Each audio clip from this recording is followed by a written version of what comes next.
Yeah, that's kind of our tendency, isn't it? Yeah. So welcome, Greet, to If Success Could Talk. Thank you. Thank you for having me. Oh, it's just so great to see you here. We've had several conversations in the past, one-on-one.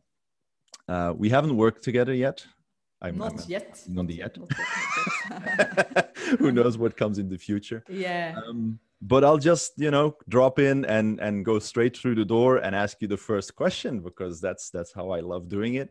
And like I said, do you have any tip for the audience from your point of, where your business is from or something else? It's all free. You can do whatever you want, but go right ahead.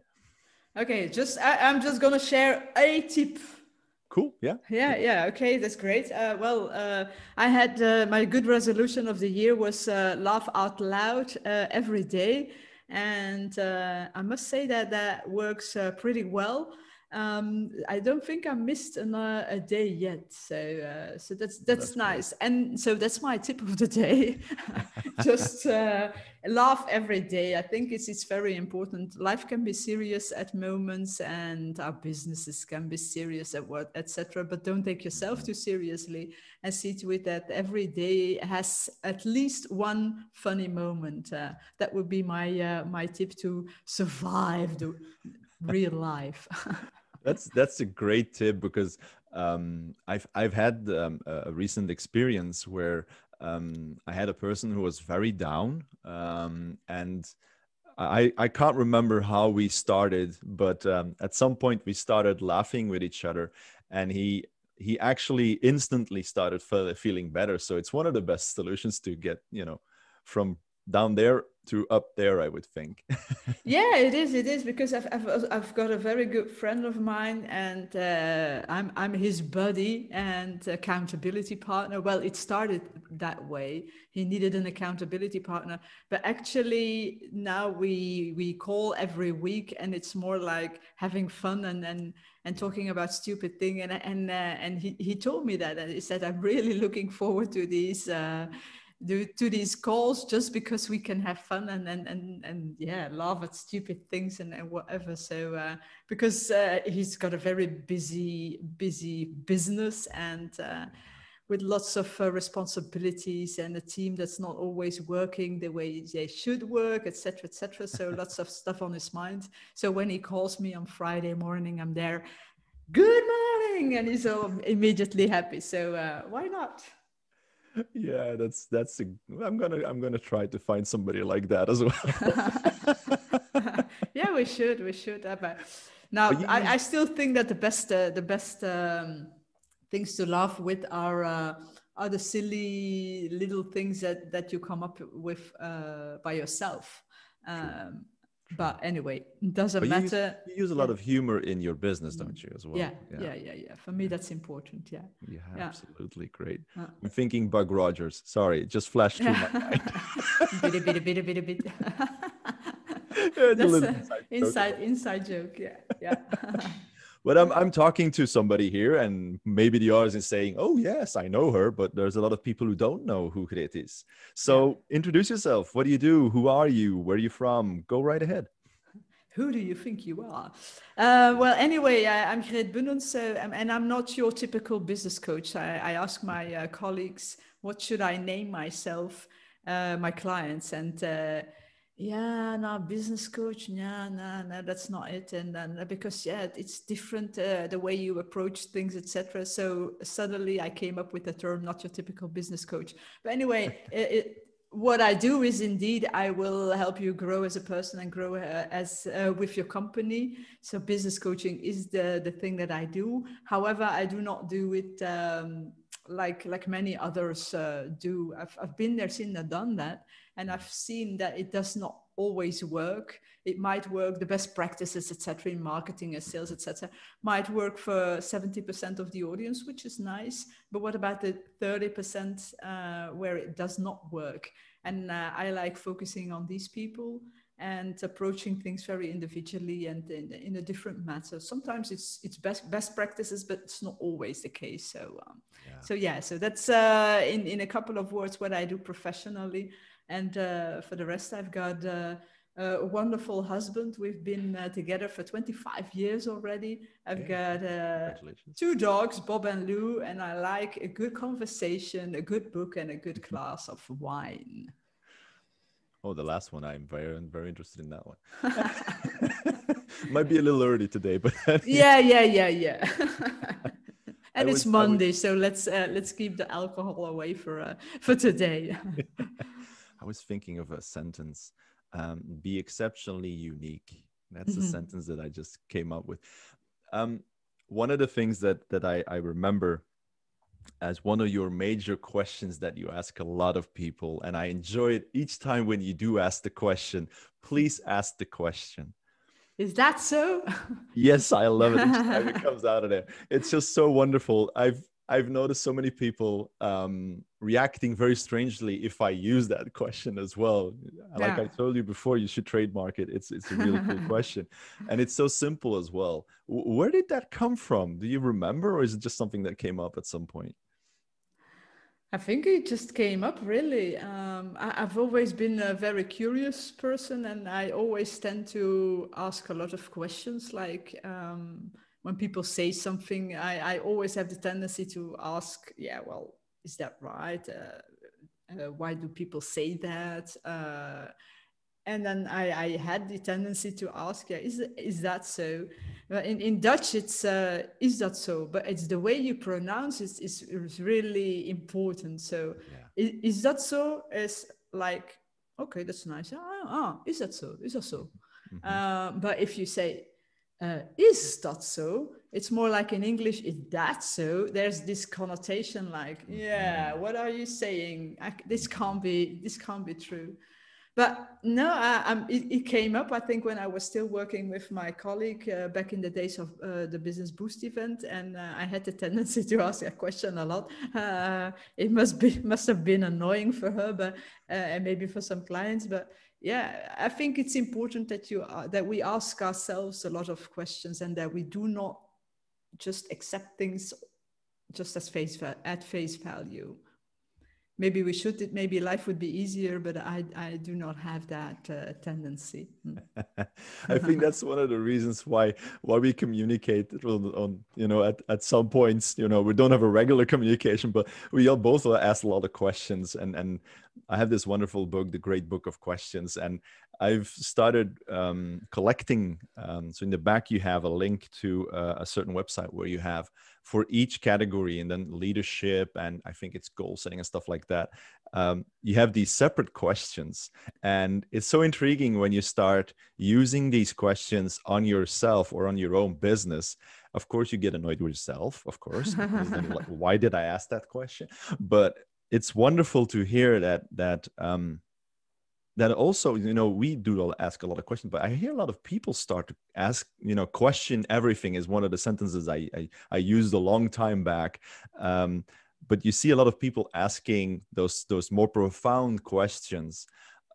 Is this something that you use, continuously in your one-on-one business as well, to go really deep into your customers' story, or how do you use it during the day? Yeah, I think so. I mean, as I have a very personal approach, especially, of course, when I work one-on-one with my customers, I like to dive deeper. But it also depends on the person, of course. You have to respect other people's boundaries. But for instance, when we are working on the marketing message, let's not call it a pitch, but the marketing message, your story that you want to bring forward, and the story that you use in order to stand out from the crowd, and in order to, the message you want to bring across. I always say it's a little bit like our TED Talk. So imagine that you do a TED Talk. How would you bring across your message in order for your audience to understand what your viewpoint is, or view is, or mission is, or vision is? And how can you bring them along so that they understand it, and that they feel like working with you, or buying from you, or joining the community, or joining even the movement? Mm-hmm. You need a strong message for that. And and I always ask people to do it themselves, but by asking different questions, they come up with better stories. They come up with a better TED talk than if I would just give them, okay, this is a template and just fill it out. That's nice, but then when you go deeper and deeper and deeper, you bring out these different stories, and it's not always the big stories. It's often the little stories that can make a difference in the TED talk or in the message. Yeah. So that's just an example where I use the questions. Yeah. Well, it's great when I hear you say stories. Recently, I've started using that in one of my my network events. The next level at B2B, where we said, don't pitch, tell us a story. Tell us, what did you do with your customer, or what experience do you have in bloody bloody blah. It's a lot more fun to hear stories than the 15-second pitch, or the 1-minute pitch that sometimes we do at BNI or whatever organization that and I remember the first moment somebody told me that might be a better idea, when they said, how many times in the recent months have you been standing in an elevator with a CEO that you could do your pitch? And I was like, yeah, that's actually, yeah, that's really true, because we have a lot of conversations, well, now, especially online, but I think there's it's not going to be that long, but we're going to start meeting each other offline. And then, putting down a really short pitch is just, it's going to end the conversation really quickly, I think.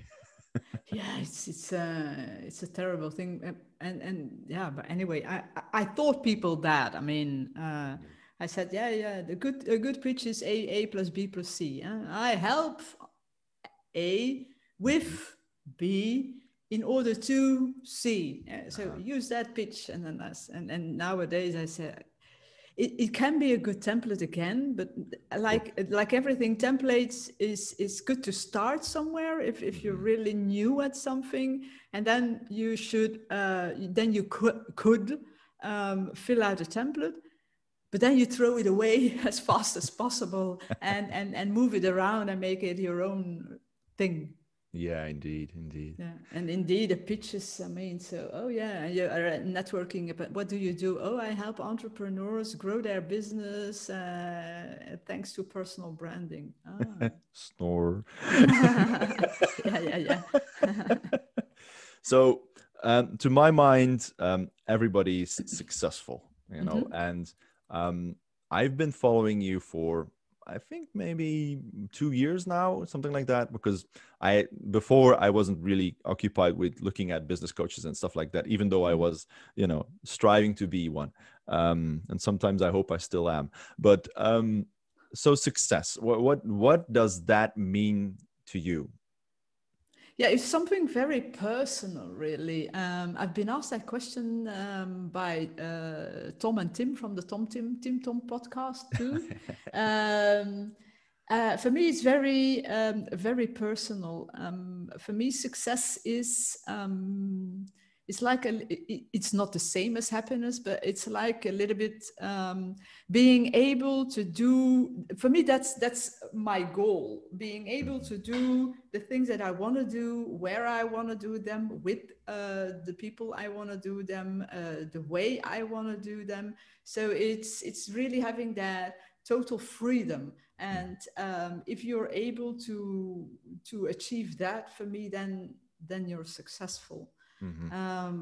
But that's a vast definition of success. But for me, it's really, if I would say, when do I feel successful? That's when do I feel accomplished? That's when I'm able really to do the things I like to do, the way I like to do them, with and where, etc. Yeah, and that makes me happy too. So for me, there is a strong bond between happiness and success. Okay, great, cool. Yeah. Well, we're talking about things you like to do. Like I said, I follow you for a while, and recently you've actually been teaching people to do what we're doing right now. So like podcasting. Yeah. Okay, I do it live in the group and stuff, but in the end, this turns out to be a podcast. So how's that for you? Because it does also mean that you're creating success for other people. What does that kind of fill in for you? Yeah, for me, my mission is and my why is to help people grow so they don't have to be small again. That's kind of my why, and helping them in any way possible if they want my help, of course. And it's particularly focused on entrepreneurs when I look at it business wise. So helping entrepreneurs share their grow. Everybody has a lot of potential, and use that potential and find the greatness in themselves, and do something with that. Sharing their voice, their message, and doing something important in life. And important doesn't mean that you have to do the big things, but that's something that leave a legacy or do something that's more important than just earning money. So that's a little bit my view on things. And sharing the message, sharing your voice is a way to approach things. And why not via podcasting? Because podcasting is a great way to share your message, but also the message of others. So that's what we are doing today. Indeed. And I started podcasting a long time ago, but I think last year, maybe since the Corona times here in Belgium, finally it's become a little bit more successful or more known or whatever. So many entrepreneurs are now looking to start their own podcast, and not only entrepreneurs, lots of people are looking to start their own podcast. So. And I said, together with my best friend, actually, we said, yeah, why not start a podcast masterclass? Actually, we wanted to give a sales training, a soulful sales training, but we wanted to do that face to face, live, and that was not possible during the Corona times. And we wanted to do something else. And we were just sitting together, and so why not a podcasting masterclass? Because he's a podcaster, I'm podcasting, so why not do that? And in that way, we can also help other. I think that 90% of the population that follow this masterclass are entrepreneurs. So let's help them share their voice, share their message. So yeah. Yeah, indeed. It's a great thing you're doing, because I've heard a lot of feedback from outside who've joined the masterclass, and listeners, really, if you want to go in there and follow that one, I would advise it.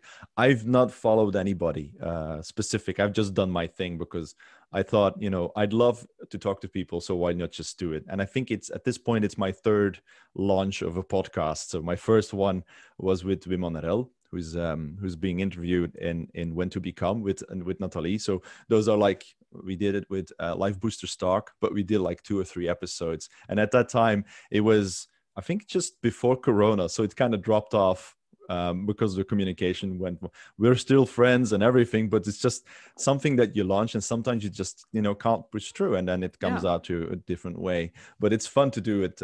Indeed. I love it. Yeah. So this is a big question. It's going to be a quick question or a big question, because I've had answers that I did not expect. But what brought you to this point where you are right now? Oh, it's been quite a journey. That's your question. What kind of journey, and what brought you here? Yeah, it's been quite a journey, I must say. My upbringing was not always that easy. And that made me into somebody who was very negative. I've already explained that in some of my podcasts or blogs or whatever. So I was a very negative person with a low self-esteem. I always thought of myself like very ugly, and I was always complaining and blaming and being that negative person in life. But that also meant that I saw life in a negative way. I had a negative perception of life and perspective on life. And so several things happened at a certain moment in my life, all around the same period, negative stuff. And but the most important, no, it's not the most important, but the one I always tell is the fight I had with my father and my sister, who were the people I loved the most back then, and still do. Leven and my husband now too, but back then it was the people I loved the most, and we had the a big fight. I can't remember about what, and they both told me that I was being a real pain in the ass. I mean, they didn't say it like that, but it was really very it was a real confrontation, the mirror. And they said, "You're always complaining, you're always being negative." And the thing is, I wasn't even aware of that. And for me, that was a big turning point in my life. And then I must have been, I think, 18 or something. And that was for me the moment, together with a couple of other negative moments, and that I said, okay, I don't want to be like that. I don't want to be a negative person. I don't want to attract negative people or situations in my life. I don't want to be a victim. I want to be somebody cheerful and happy and positive. And that moment, I really decided to focus on a positive mindset and being happy in life and looking at life from a different perspective, a positive one. And that's been my journey ever since, being very growing as a person, personal development, growing, being positive, helping other people look at things in a more positive way. I think that's also why I asked that question, is that so? When people are I can't do that, is that so? Maybe you can't do it yet. And it's really, that's been my journey, changing my mindset, my negative mindset, to a positive mindset, growing as a person, and helping others along the way to achieve that too. And it is possible. I choose happiness. I mean, for me, happiness is not just a coincidence. It's not something in the future. For me, it's today, and I choose happiness, and everybody can do that.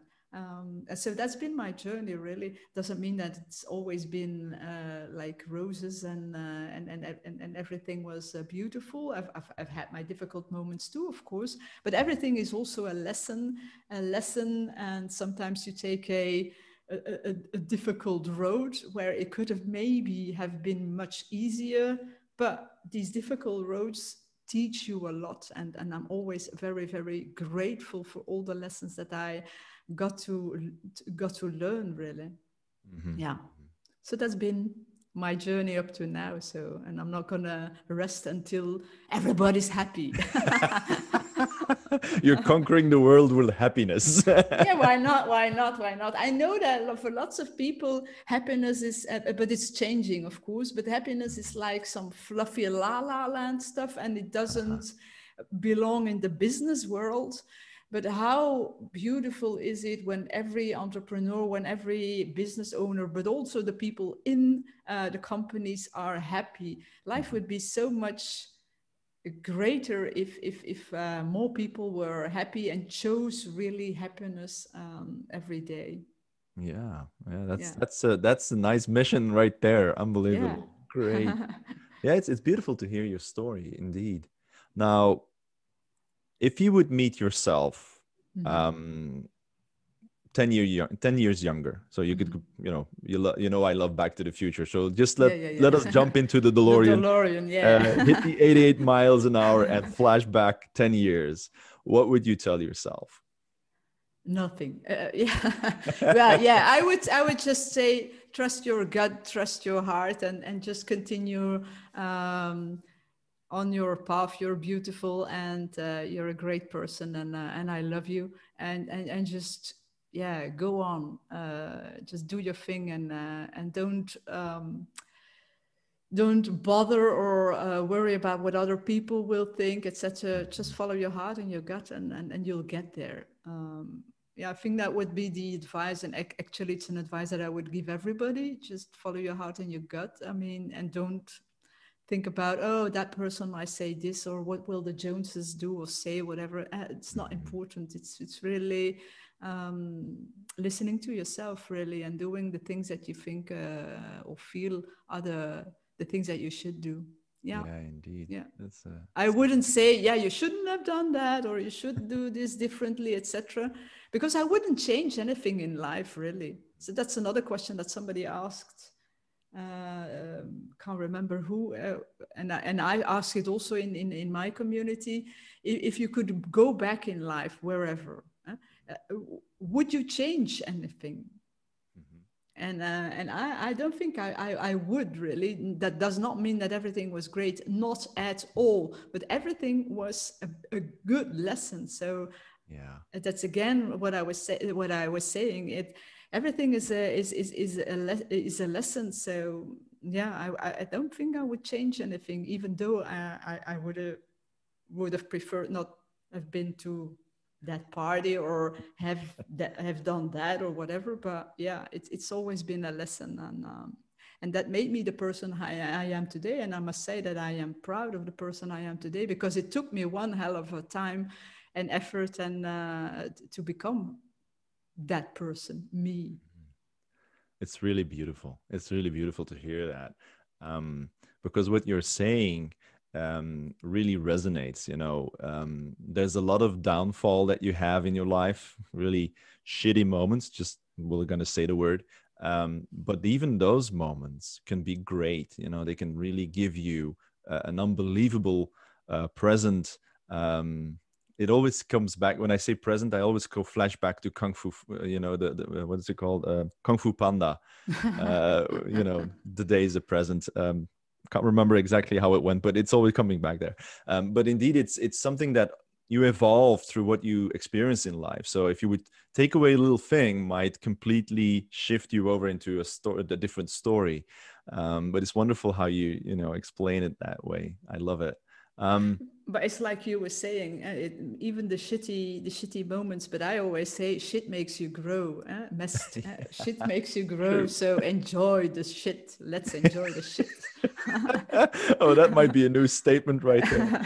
yeah. But I've got several of them, and then I've even thought of making my T-shirts. So I'm finally making my T-shirts with the quotes on. Is that so? Is that so?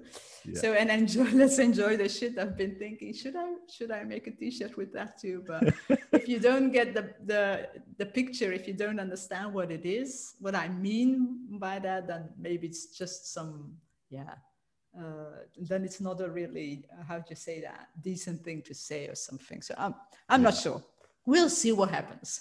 Well, I I'm getting a picture of the T-shirt right now. So like, enjoy the shit. But then the emoji, the shit emoji, which luck. It's not. It doesn't really mean the crap. But then a little flower coming out or something. yeah. Maybe You that. can have that if you want. Go right ahead. Now, if you've had an amazing life already. You're very successful in what you do. You love doing. You're happy. Say, for instance, that at some point in the future, I'm not going to say near future, but in the future, the life that you have now is going to end. For everybody basically. But if there is a mandatory taking everything with you, and you can leave one thing behind, what would that be for you? So I leave something behind for only one thing that you've written books or done whatever in your life, and there's only one thing that you can leave behind. All the rest you have to take with you. Just one thing. What would that be? Okay, so everything I take with me, and nobody can see it, read it, whatever. So that's it. And the thing that I leave behind is kind of the legacy then. Yes. Yes. So? Oh yeah. Okay. Oh, that's a good one. What would I leave behind? I don't know, really. What would I leave behind? I don't know. What would you leave behind? Well, this time I'm asking the question. So yeah. But I don't know. What could I leave behind? Is there something I would leave behind?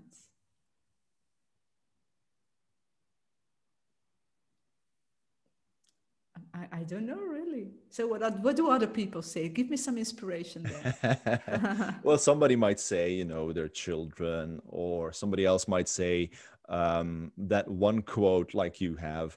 Other people might say, well, the book I wrote says everything, so if I leave that behind, it's going to be in there anyway. Something like that might be one of the answers. Yeah. Yeah, maybe then my quote is that. So because it's or choose happiness, but that's not my quote. But it's really, yeah, is that so? It really means keep on asking the questions and everything. I mean, not not always in a critical way, but also in a way to understand things, to grow and also when you're not feeling well or when you have a low self-esteem or whatever, and then you're not and you're thinking to yourself, oh, I'm not good at that, or I'm getting too many wrinkles, or I'm too fat or whatever. Yeah, just ask that question, is that so, and are you sure? Yeah, I wonder, too many wrinkles, and you're saying, is that so? And yes, it is. Yeah, me too. Yeah, what is it? Yeah, but is it a bad thing? I remember that I once had a conversation with my sister, whom I love a lot. And anyway, we were talking about growing old, and I said to her, when I grow old, I want to be that extravagant, old, wise person. So with a lot of humor. So that's me. So a little bit extravagant, not too mainstream, wise and funny. And she said, oh, I want to grow older and I want to be beautiful. And I said, no, that's not it. I mean, for me, that's not important because we grow older and the beauty is not something exterior. And I think that if you can surround yourself with funny, wise, extravagant people, how great is that? I prefer those people over the beautiful, empty people. Well, everybody has talents and has potential, etc. But yeah, if I can choose, give me some wise, crazy old woman sitting by the fireplace in my old days. Yeah. Great story. Yeah, and then you expect a story, and she starts a story, and you think, oh my God, this is going to be boring. But then suddenly, bam, there's something funny, and there is something interesting that she says. That's me when I grow old. I can see it happening right now. Yeah. Well, great. Thank you very much for joining me today. Yeah, thank you for having me. I have one more question for you. Yeah, tell me. Where can people find you, and how easily can they find you?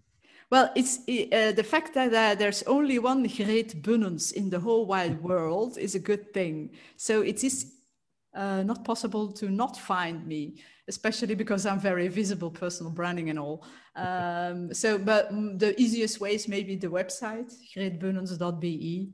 And of course, all the social media platforms, YouTube and the podcast platforms, etc. But if you just go to my website, there you find all the links. So that's the easiest one. Super.